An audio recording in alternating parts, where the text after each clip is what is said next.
बिस्मिल्लाहिर्रहमानिर्रहीम या नअबुदु व इय्याका नस्तईन। अस्सलाम वालेकुम स्टूडेंट्स, मैं उम्मीद करता हूँ आप सब खैरियत से होंगे। आप देख रहे हैं लर्न विद अलियान। सो स्टूडेंट्स, आज की वीडियो के अंदर हम बात करने जा रहे हैं प्रेसी किस तरह करनी है आपने। ठीक है, पेपर के अंदर जो आपकी 25 मार्क्स की प्रेसी आती है उसको आपने किस तरह करना है, और 25 मार्क्स के अंदर से आपने एटलीस्ट 15 से 20 मार्क्स किस तरह गेन करने हैं अगर आपको कुछ भी नहीं पता प्रेसी का। ठीक है स्टूडेंट्स, तो ये कंप्लीटली वीडियो आप तमाम स्टूडेंट्स के लिए बहुत ज्यादा इंफॉर्मेटिव होने वाली है। इस वजह से आपने इस वीडियो को कंप्लीट देखना है और अंदर से आपने स्किप इसे हरगिज़ नहीं करना। ठीक है स्टूडेंट्स, तो आपने वीडियो स्टार्ट करने से पहले आपसे एक गुजारिश है कि अगर आप इस चैनल पर नए हैं तो चैनल को लाइक सब्सक्राइब कर लें और मजीद ऐसी वीडियो देखने के लिए बेल आइकन पर प्रेस कर दें, क्योंकि हम इस वीडियो के अंदर बात करने वाले हैं प्रेसी पर। ठीक है, प्रेसी फुल मेथड मैं आपको कंप्लीट मेथड बताऊंगा विद एग्जांपल के साथ, विद रूल्स के साथ। आपने किन रूल्स को फॉलो करते हुए अपनी प्रेसी सोल्व करनी है, चाहे जिस तरह की मर्जी प्रेसी आ जाए आप स्टूडेंट सोल्व कर सकते हो अगर आप इन रूल्स को फॉलो कर लेते हो। ठीक है स्टूडेंट्स, तो विदाउट टाइम वेस्ट करते हुए हम अपनी वीडियो का आगाज करते हैं।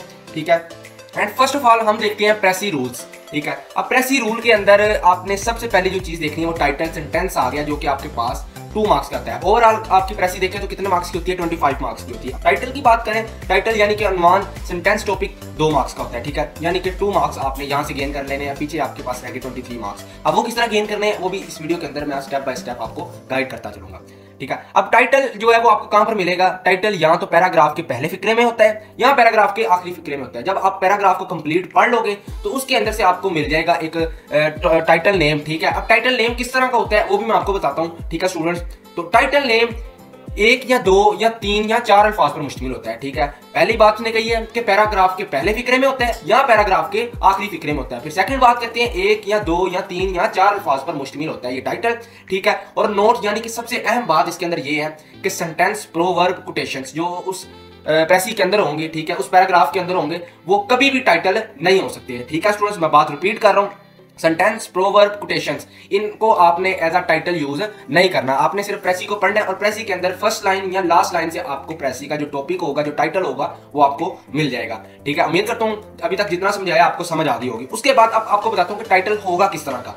एग्जाम्पल दी मैंने दी कोविड-19, यानी कि उसके अंदर कोविड के बारे में बात की गई। ठीक है, फिर डेंगू के बारे में कोई पैराग्राफ आ गया, टेलीविजन के बारे में पैराग्राफ आ गया। इस तरह के जो पैराग्राफ होते हैं इनको ही वो प्रेसी करने के लिए आपको दे देते हैं। ठीक है, नेक्स्ट बात करें फिर इंपॉर्टेंस ऑफ, उसके बाद दी एडवांटेज ऑफ, किसी चीज़ के एडवांटेज आ जाते हैं, किसी चीज़ को इंपॉर्टेंस आ रही है। ठीक है, किसी चीज़ की हिस्ट्री आ जाती है, किसी हिस्ट्री को बयान कर रहे हैं किसी पैराग्राफ के अंदर, किसी जैसे कि कंप्यूटर के वो फायदे बता रहे हैं, तो दी advantage of computer, importance of, अहमियत ऑफ। ठीक है, अब अहमियत किस चीज़ की होती है, अहमियत स्टडी की बात की जा रही है, तो इंपॉर्टेंस ऑफ स्टडी। ठीक है, हमारे माशरे के अंदर जो स्टडी है उसकी अहमियत क्या है। तो इस तरह के जो पैराग्राफ्स होते हैं वो प्रेसी के अंदर स्टूडेंट्स पूछे जाते हैं। तो उम्मीद करता हूँ ये चीज़ें भी आपको समझ आ गई हैं। उसके बाद नेक्स्ट बात करते हैं टाइटल पूछा जाए या ना पूछा जाए, आपसे अगर वो ऊपर मेंशन करता है या नहीं करता टाइटल के बारे में। ठीक है, तो आपने टाइटल लाजमी बताना है। टाइटल पूछा जाए या ना पूछा जाए, हमेशा शुरू में जरूर लिखना है आपने। ठीक है, क्या टाइटल आपने लाजमी लिखना है। यहाँ तक आपने 2 मार्क्स स्टूडेंट्स हासिल कर लिए। उसके बाद नेक्स्ट बात करते हैं वर्ड मीनिंग की। अब वर्ड मीनिंग भी आपके पास 2 मार्क्स के होते हैं। ठीक है, अब वर्ड मीनिंग से ये नहीं है कि आपने उनके अल्फाज मायने लिखना स्टार्ट कर देना, इस तरह नहीं। उसके अंदर कुछ वर्ड्स होते हैं जो हाईलाइट किए होते हैं, यानी कि डिक्लाइन, अनडिक्लाइन वर्ड्स भी किए होते हैं या हाईलाइट किए होते हैं, या उनके नीचे अंडरलाइन किया होता है यहाँ से। ठीक है, ये अंडरलाइन है। ठीक है, अनडिक्लाइन ये अंडरलाइन वर्ड है। उसके बाद नीचे हाईलाइटेड वर्ड किया होता है और उनको हाईलाइट किया होता है कि इन वर्ड्स को आपने उसका मायने लिखने हैं। मायने भी आपने इंग्लिश में लिखने हैं। अब वो किस तरह लिखने हैं वो भी बताता हूँ। पूछे गए अल्फाज को इंग्लिश में ही एक्सप्लेन करना है। ठीक है, या उनके सिनोनिम्स लिख देने हैं, या उनसे मिलते जुलते आपने वर्ड्स यूज कर देना है, या उन्हीं वर्ड्स को फर्दर आपने क्या कर देना है, एक्सप्लेन कर देना है। ठीक है स्टूडेंट्स, अब एग्जाम्पल एक बताता हूँ आपको किस तरह। वर्ड है आपके पास पैट्रियोटिज्म, आपने इसका सिनोनिम लिख दिया लव फॉर कंट्री, और इसी को हम फर्दर एक्सप्लेन करते हैं। अब प्रेसी की एग्जाम्पल समझने से पहले हमने एक चीज समझनी है स्टूडेंट्स, वो है रूल्स। जिस बच्चे को वो रूल्स आ जाते हैं वो प्रेसी को आसानी से सॉल्व कर लेता है स्टूडेंट्स। तो रूल्स हम देखते हैं स्टूडेंट्स। रूल्स हमारे पास क्या है, शॉर्ट क्वेश्चन जो आपके पास आते हैं वो 3 आ जाते हैं, 4 आ जाते हैं। ओवरऑल के मार्क्स की बात करें तो 6 मार्क्स होते हैं। इससे पहले हमने 2 मार्क्स की बात की वो टाइटल की, और फिर 2 मार्क्स की बात की वो किसकी बात की, वर्ड मीनिंग की। अब हम 6 मार्क्स की बात कर रहे हैं, वो शॉर्ट क्वेश्चन। अब शॉर्ट क्वेश्चन कितने मार्क्स के हैं, 6 मार्क्स के हैं। ठीक है, अब इनके भी आपने हासिल करना है। फर्ज कर लें उनके अंदर से आपने 4 मार्क्स क्या कर ली, हासिल कर लिए। ठीक है, और ये 6 मार्क्स बाकी रह गए, 10 हो गए। 4 और 6 कितने हो गए, 10। तो 10 में से आपने एटलीस्ट 9 तो आपने कंफर्म मार्क्स लेने ही लेने हैं। ठीक है, आपने एक माइंड सेट कर लेना मार्क्स का। जब आपके एक माइंड सेट हो जाएगा तो इंशाल्लाह अल्लाह पाक भी आपकी मदद करेंगे स्टूडेंट्स। ठीक है, तो पहली बात यहाँ पर देखें, जिस सेंटेंस में सवाल पूछा जाए, शॉर्ट क्वेश्चन करने का मैं मेथड बता रहा हूँ। मैं प्रेसी के अंदर शॉर्ट क्वेश्चन भी पूछे जाते हैं। ठीक है, जिस टेंस में सवाल पूछा जाए उसी टेंस में जवाब दें। इसे चाहे आप इसी तरह अपने पास किसी रजिस्टर पर लिख लें, step by step in steps को आपने फॉलो करते जाना है। ठीक है, जो मैं आपको समझाता जा रहा हूँ। फिर नेक्स्ट जवाब सिर्फ एक फिक्रे में दें, यानी कि एक ही पूरा सेंटेंस बनता हो, ठीक है स्टूडेंट्स। ये नहीं कि उसके अंदर से 2 या 3 4 लाइंस बन रही हैं, इतना लंबा जवाब आपने नहीं देना। पहली बात, जिस टेंस में सवाल पूछा जाए उसी टेंस में आपने जवाब देना है, यानी कि पास्ट में पूछ रहा है तो आपने पास्ट में ही जवाब देना है। अगर आपसे प्रेजेंट में पूछ रहा है तो आपने प्रेजेंट में जवाब देना है। अगर आपसे वो फ्यूचर के अंदर पूछ रहा है तो आपने उसका जवाब फ्यूचर में देना। उम्मीद करता हूँ समझ आ गई होगी। फिर नेक्स्ट बात करें, फर्स्ट पर्सन यानी आई में जवाब मत दें। मतलब वो कहना चाह रहा है कि आपने अपनी राय नहीं अंदर देनी, ठीक है। जवाब हमेशा थर्ड पर्सन में देना, यानी कि तीसरे पर्सन का जो जवाब होता है वो देना, आपने अपनी राय नहीं अंदर देनी, ठीक है। जवाब हमेशा सवाल की स्टेटमेंट से शुरू करें। जो सवाल वो पूछते हैं उनके अंदर से आपने क्या करना है, उसका जवाब शुरू कर देना है, ठीक है। जवाब के लिए पैराग्राफ हो बहू कॉपी नहीं करनी, अलबत्ता जरूरी अल्फाज लिखे जा सकते हैं। आपने पैराग्राफ के अंदर से बिल्कुल सेम टू सेम कॉपी करके नहीं लिख देना जवाब उसका, अलबत्ता आप उन अल्फाजों को देखते हुए उनके सिनोनिम्स को यूज कर सकते हैं आप, ठीक है।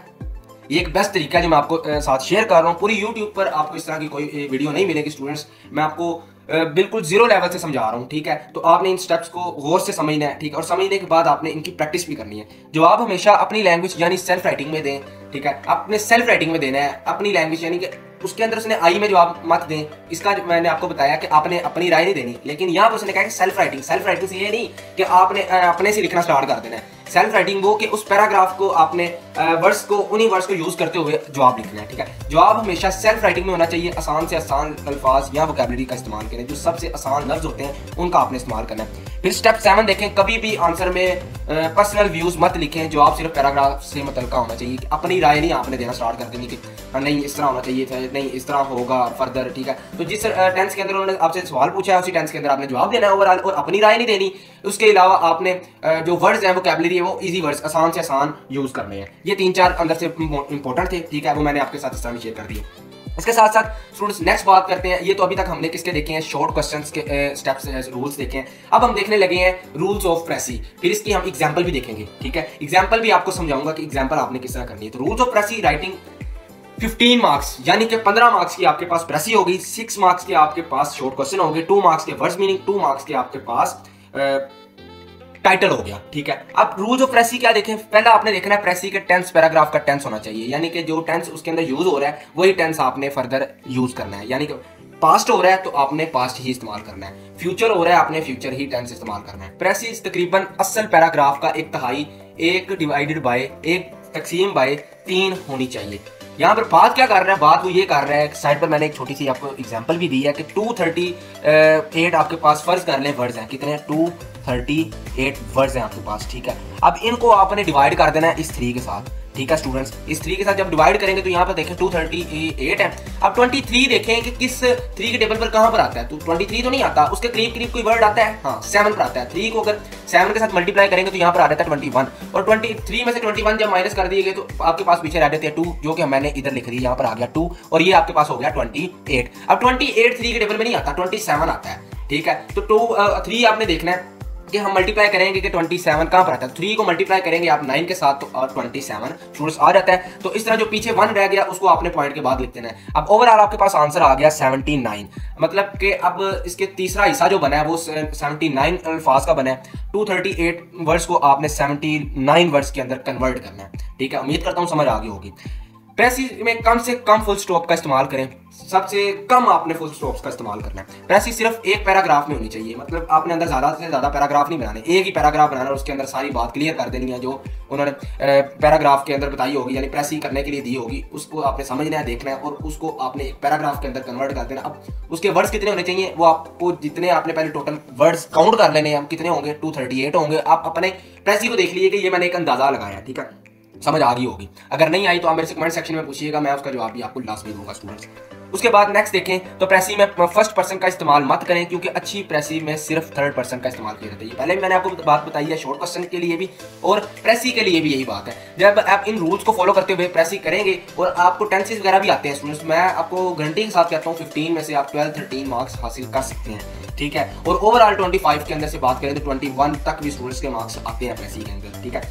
प्रेसी पैराग्राफ का कॉपी पेस्ट नहीं होना चाहिए, यानी कि वो जो उन्होंने आपको पैराग्राफ दिया होगा क्वेश्चन पेपर के ऊपर, तो आपने सेम टू सेम से कॉपी पेस्ट नहीं कर देना है, क्योंकि अच्छी प्रेसी में सेल्फ राइटिंग होनी चाहिए। आपने सेल्फ राइटिंग करनी है, उसी पैराग्राफ को देखना है और उस पैराग्राफ को आपने समराइज करना है। छोटे से छोटा करना है, जितना छोटा कर सकते हैं आपने उसे करना है और अपनी राइटिंग के अंदर लिखना है, सेल्फ राइटिंग के अंदर लिख देना। एक अच्छी प्रेसी में comparison, examples, past events, direct narration, interrogative questions नहीं होने चाहिए। मतलब कि जो ये कंपैरिजन करते हैं आप, एग्जांपल्स से मिसालें देना स्टार्ट कर देते हो, पास्ट इवेंट्स जो पिछला गुजरा हुआ इवेंट्स होते हैं उनके हिसाब से देखते हैं, डायरेक्ट नरेशन देखना स्टार्ट कर देते हो, इंटरोगेटिव क्वेश्चंस यानी कि सवालिया क्वेश्चंस नहीं आपने अंदर करने, आपने सिर्फ और सिर्फ एक बात को क्लियर करना है। अब बात किस तरह क्लियर करनी है वो भी मैंने एग्जांपल दी हुई है, तो इस वजह से मैंने कहा कि आपने वीडियो को लास्ट तक लाजमी देखना है और स्किप स्टूडेंट्स नहीं करना। प्रेसिस के आखिर में पैराग्राफ, वर्ड्स और प्रेसी वर्ड्स जरूर लिखें। ये बात क्या है, वो कह रहा है कि आपने पहले टोटल वर्ड्स काउंट कर लेने किसके, प्रेसी के, ठीक है, और उसके बाद आपने जितने सेल्फ राइटिंग की होगी, जितने वर्ड्स आपने लिखे होंगे वो भी वर्ड्स आपने लिखने हैं।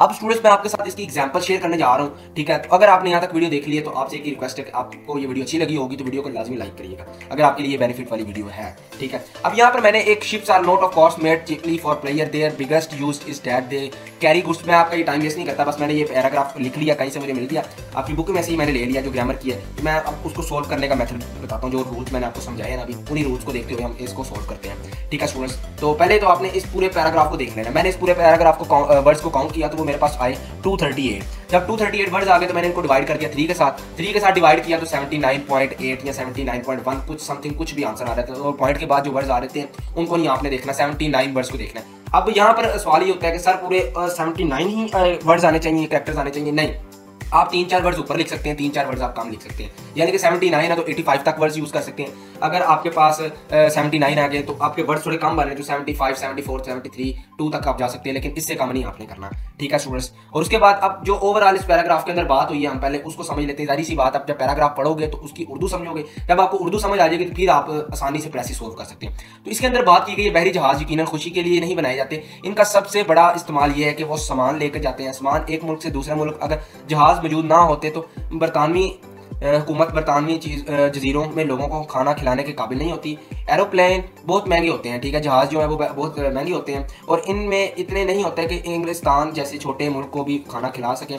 ट्रेनें समुंदर, ठीक है, ट्रेन जो होती हैं समुंदर पार नहीं कर सकते, और अगर वो कर भी सकती हैं तो सामान की इस मकदार का मुआवजा नहीं किया जा सकता। ओवरऑल इसकी उर्दू आप देख लीजिएगा स्टूडेंट्स, ठीक है। बहरी जहाज़ में कुरान, तो मैं आपका टाइम वेस्ट नहीं कर रहा, बस एक दफ़ा देख लीजिएगा और इसके अलावा मैं आपको ये ग्रुप में भी शेयर कर दूंगा, ठीक है। तो यहाँ पर आप सिर्फ समझ लीजिएगा, देख ले। ओवरऑल इसके वर्ड्स कितने बड़े थे? ओवरऑल इसके वर्ड्स बड़े थे 238। इसके अंदर जो बात की गई है वो ये की गई है कि आप इंपॉर्टेंस ऑफ बहरी जहाज, ठीक है, इनकी बात की गई है। अब क्वेश्चंस इसके अंदर जो आपको दिए जाएंगे वो ये होंगे, what is the most important use of ships, बहरी जहाज़ों का सबसे अहम इस्तेमाल क्या है, ठीक है। Why can not aeroplanes be used to carry all the goods from abroad that England needs. England को दरकार तमाम सामान बैरून मुल्क से ले जाने के लिए हवाई जहाज़ क्यों इस्तेमाल नहीं किए जा सकते। तो ये इस तरह के आपके 3 या 4 क्वेश्चन पूछे जाएंगे स्टूडेंट्स, तो आपने इनका जवाब भी देना है जो कि आपके 6 मार्क्स के होंगे। तो आप ऐसे सोल्व करते हैं। तो सबसे पहले मैंने आपको बताया कि आपने उसका टाइटल बताना है। आपने वहां पर देखा ओवरऑल जो पढ़ा, आपको अंदर शिप्स की जो फायदे बताए गए थे, ठीक है, शिप्स की अहमियत बताई गई आपको, तो आपने एक नाम चूज कर लिया, इंपॉर्टेंस ऑफ शिप्स। फिर नेक्स्ट बात करें, ships are not made for player. मैंने उसी को क्या किया, उन वर्ड्स को पकड़ा और उन वर्ड्स को जितना कम कर सकता था मैंने कर लिया, ठीक है, डिवाइड किया, 79 वर्ड्स बने, अराउंड 80 वर्ड्स हम कर लेते हैं, और ये वर्ड्स मेरे पास 79 ही है, ठीक है। Ships are not made for player ship, तो उसको मैंने क्या किया, कन्वर्ट कर लिया प्रेसी के अंदर। रूल्स कौन से हैं? रूल्स वही जो मैंने आपको बताए हैं, ठीक है। अब पैराग्राफ 238 और 78 या 79 वर्ड्स ही बन गए। इसके अंदर बात क्या की वो आपने पैराग्राफ पूरा पढ़ना है। अब मैं आपको ये पढ़कर सुनाता हूँ, ठीक है। बहरी जहाज खुशी के लिए नहीं बनाए जाते। बहरी जहाज बुनियादी तौर पर बैनुल अक़वामी सामान की मुंतकिली के लिए इस्तेमाल किए जाते हैं। ओवरऑल उस पैराग्राफ के अंदर ये बातें की गई हैं, ठीक है। जो मेन बातें होंगी सिर्फ आपने उन बातों को, उन पॉइंट्स को हाईलाइट करके लिख देना है, ठीक है। ये एक ट्रिक होती है, अगर आपको इंग्लिश से उर्दू, उर्दू से इंग्लिश नहीं करनी आती तो ये ट्रिक होती है। उसी पैराग्राफ को पकड़ो और उस पैराग्राफ के अंदर देखो कि जो मेन लाइंस, जो मेन पॉइंट्स अंदर क्या कहे हैं, ठीक है, उन्हीं पॉइंट्स को एज इट इज लिख दो, थोड़ी बहुत चेंजिंग कर दो, वर्ड्स की चेंजिंग कर दो, ठीक है। जैसे मैंने आपको बताया कि पेट्रोटिज्म तो लव फॉर कंट्री, इसका ये लिख दिया आपने, ठीक है। तो बहरी जहाज़ों के बगैर हुकूमत जज़ायर में लोगों को खाना खिलाने के काबिल नहीं होगी, ये बात भी मैंने उसके अंदर आपको बताई, क्योंकि हवाई जहाज़ और ट्रेनों के जरिए नकलो हमल बहुत महंगा है। बहरी जहाज़ सुस्त हैं, इसीलिए मुसाफिरों के पास ज़्यादा सामान ना होने की सूरत में हवाई जहाज़ को तरजीह देते हैं। बहरी जहाज़ों ने दुनिया के दूर दराज हिस्सों और इलाकों को दरियाफ्त किया। कोलंबस ने अमेरिका को दरियाफ्त करने के लिए बहरी जहाज़ इस्तेमाल किए थे। जहाज़ों ने माशरे की तश्कील में अहम किरदार अदा किया। तो ओवरऑल उसके अंदर शिप्स की जहाज़ों की बात की गई थी, तो मैंने उसको क्या किया, मैंने कन्वर्ट कर दिया 238 वर्ड्स को सिर्फ और सिर्फ 80 वर्ड्स के अंदर, ठीक है। और उसकी उर्दू ये है, यूट्यूब पर सारे आपको समझाते हैं लेकिन वो सारी इंग्लिश के साथ समझाते हैं, जो कि स्टूडेंट्स को इतनी समझ नहीं आती। तो मेरी कोशिश है कि जो स्टूडेंट्स को समझ आए वही समझाऊं। उर्दू के अंदर आपको मैं उम्मीद करता हूँ कि समझ आ गई होगी। अब यहाँ पर सवाल है, जो सवाल के जवाब होंगे। पहला सवाल वहाँ पर उन्होंने पूछा हमारे से, वो ये था कि what is the most important use of ships, बहरी जहाज़ों का सबसे अहम इस्तेमाल क्या है। ठीक है, तो हमने जब वो पैराग्राफ देख लिया, पैराग्राफ के अंदर ओवरऑल हमें उसकी स्टोरी समझ आ गई, तो हम सेल्फ रीडिंग के अंदर तो उसका जवाब दे सकते हैं ना। अगर आपको उसके अंदर इंग्लिश नहीं लिखने आते, मतलब जो उर्दू के वर्ड्स आपके माइंड में आ रहे हैं वो वर्ड्स की इंग्लिश नहीं आती, तो आप उस पैराग्राफ के अंदर से ही कुछ वर्ड्स उठाकर लिख सकते हैं, लेकिन सेम टू सेम आपने नहीं लिखना, क्योंकि एग्जामिनर जो होता है, वो चेकर होता है, वो आपका पेपर कंप्लीटली देखता है, और जो प्रेस ही होती है उसके ज्यादा से ज्यादा आपके क्वेश्चन चेक होते हैं। ठीक है, तो अब उसका आंसर मैंने लिखा थी, most important use of ships is exploration, international trade and it helps in transporting heavy goods from one two another country. बहरी जहाज़ों का सबसे अहम इस्तेमाल एक्सप्लोरेशन यानी कि ट्रांसपोर्ट है, बैनुल अक़वामी तिजारत, और ये बाहरी सामान की एक से दूसरे मुल्क में मुंतकिली में मदद करता है। ठीक है, तो उसके अंदर अहमियत पूछी थी किसकी, बहरी जहाज़ों की, तो मैंने एक छोटी सी लाइन के अंदर जवाब दी थी, तो आपने भी इसी तरह ही जवाब देना है। सेकंड, उसके अंदर भी उसने कुछ क्वेश्चन पूछा, उसका जवाब मैंने छोटा सा दे दिया। ठीक है, तो आपने 1 से 2 लाइन के अंदर अंदर जवाब देना ही देना है। ठीक है, जिसका जवाब ये था, तमाम सामान को ले जाने के लिए हवाई जहाज़ इस्तेमाल नहीं किए जा सकते, क्योंकि एरोप्लेन ट्रांसपोर्ट सिस्टम के लिए बहुत महंगे होते हैं, हवाई जहाज़ की जगह महदूद है, इसलिए ये भारी सामान नहीं ले जा सकता। ठीक है, ships discovered many new areas in ancient times, Columbus discovered America by selling, जहाज़ों ने पुराने ज़माने में कई नए इलाकों को दरियाफ्त किया। ठीक है, कोलंबस ने जहाज़ रानी के जरिए अमेरिका दरियाफ्त किया था। ठीक है, तो उसने वो बात कर रहा है कि कोलंबस जो था उसने जहाज़ के जरिए ही अमेरिका को दरियाफ्त किया था। ठीक है, उम्मीद करता हूँ स्टूडेंट्स आपको अभी तक जो मैंने समझाया वो समझ आ गई। अब ओवरऑल मैं रिव्यू करूँ इस वीडियो का, तो वो ये है कि आपने सबसे पहले रूल्स को देखना है। रूल्स जब देख लोगे तो उसके बाद आपने प्रेसी की क्या करनी है, प्रैक्टिस स्टार्ट कर देनी है। प्रेसी के अंदर आपने जो जितने वर्ड्स होंगे उनको काउंट करना है, काउंट करने के बाद आपने उनको 3 के साथ डिवाइड कर देना है। अगर आपके पास कैलकुलेटर नहीं है तो फिर आपने उनको किसी टेबल के साथ डिवाइड करना है जो उसके करीब करीब पहुँचते होंगे।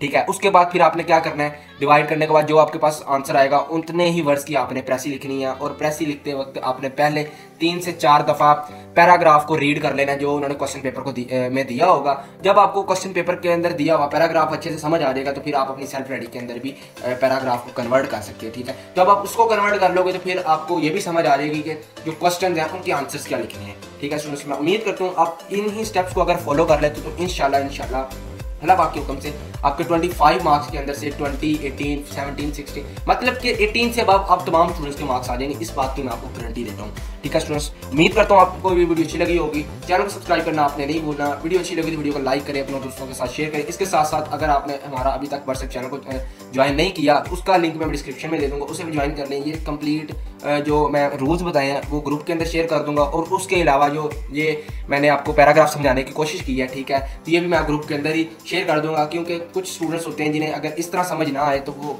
वहाँ से देख कर समझ जाएं। ठीक है, मेरी कोशिश होती है कि स्टूडेंट्स को जो समझ आए सिर्फ और सिर्फ वही समझाऊं। ठीक है students, best of luck students, अपने एग्जाम्स आपने अच्छे से देना है, अच्छे से तैयारी करनी है। अल्लाह पाक आप तमाम स्टूडेंट्स को कामयाबी अता करे। कमेंट में आमीन स्वामीन आपने लाजमी लिखना है। अल्लाह हाफिज़ स्टूडेंट्स, मिलते हैं नेक्स्ट वीडियो में।